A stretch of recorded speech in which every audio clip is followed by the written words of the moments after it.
ఈ రోజు ఎంత దారుణమైన పరిస్థితి అంటే రైతులు ఎలా పోయినా కూడా కనీసం పట్టించుకునే నాతులు లేని పరిస్థితి.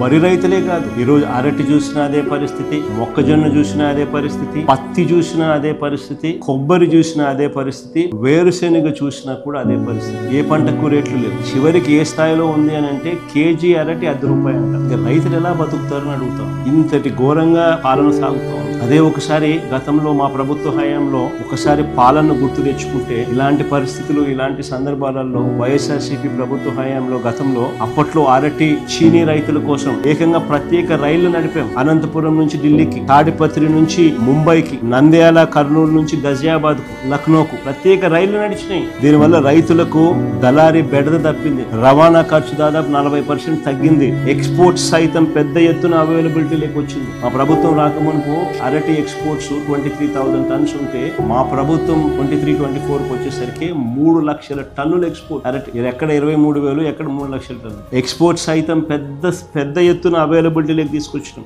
రైతులకు అదనంగా 20 నుంచి 40% రేట్లు పెరిగాయి. మరి ఈ ప్రభుత్వం ఏం చేస్తా ఉందని అడుగు. చంద్రబాబు నాయుడు అనే వ్యక్తి ఏం చేస్తా ఉన్నాడని అడుగుతాం. నిద్రపోతున్నాడా? చంద్రబాబు నాయుడు గారిని గట్టిగా అడుగుతా ఉన్నా.